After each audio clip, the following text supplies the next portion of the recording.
Welcome to the Daily Reminder Network.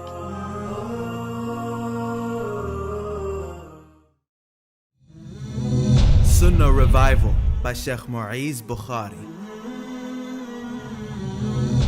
Sunan relating to correcting others' mistakes.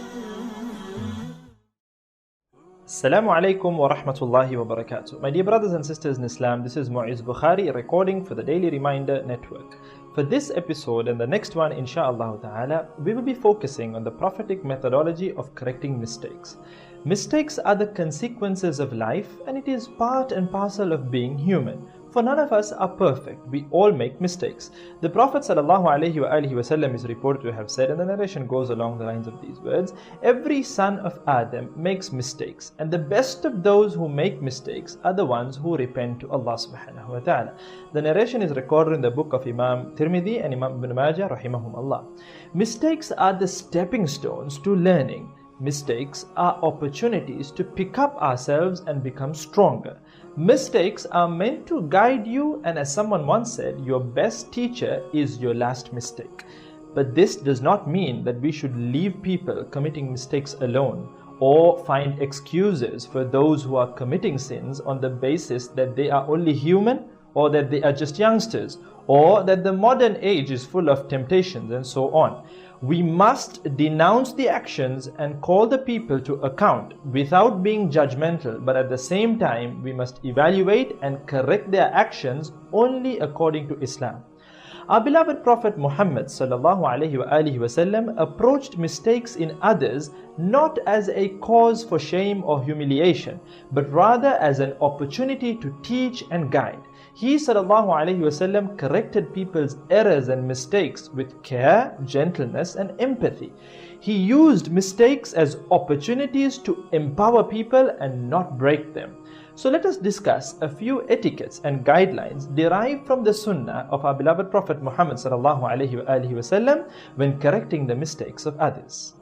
Number one on the list when correcting the mistakes of others is that it is essential and vital that one's intention be only to earn the pleasure of Allah subhanahu wa ta'ala, and not to demonstrate one's superiority or to vent one's anger or to impress others.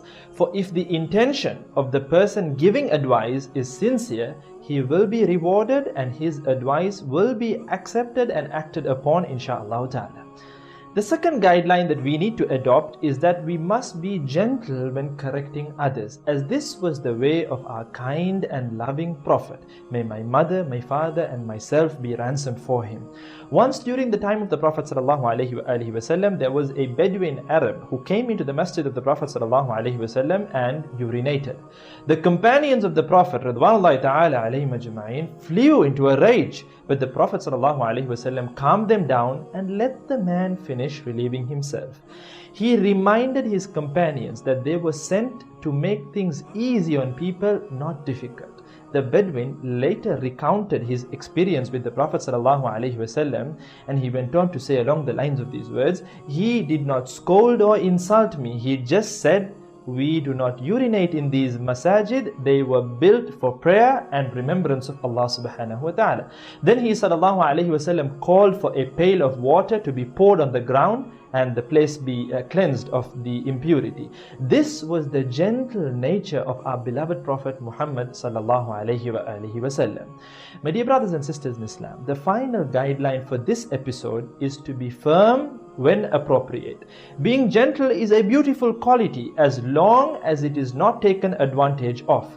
This is when firmness can sometimes be more effective in prompting introspection and personal reform. The Prophet ﷺ knew when to be firm and when to be soft. We need to weigh the situation and prescribe appropriate solutions to people's problems. And we need to be strategic in knowing when to be a bit forceful and when to be soft. Once, when two companions of the Prophet ﷺ had been backbiting about someone, the Prophet ﷺ rebuked them with stern words, warning them that they had consumed the flesh of their brother. When they asked the Prophet ﷺ for forgiveness, he ordered them to ask the individual that they had spoken ill of for forgiveness instead. On another occasion, the mistake was a simple one that just needed a gentle nudge.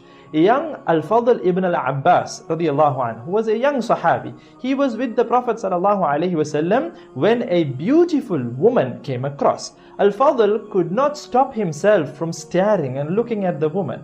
The Prophet sallallahu alaihi wasallam took the boy's chin in his hand and turned his face in the opposite direction. This is the balance the Prophet sallallahu alaihi wasallam teaches us in everything. So let us strive to follow him in all walks of our lives if we wish to attain success in this world as well as the hereafter. Please don't forget to share this video around as much as possible to inspire an amazing Sunnah revival. I look forward to seeing you all the next Wednesday, insha'Allah ta'ala, only on the Daily Reminder Network. Jazakumullah khair. Wassalamu alaikum wa rahmatullahi wa barakatuh. Support the Dawah. Donate now. Go to thedailyreminder.org/donate.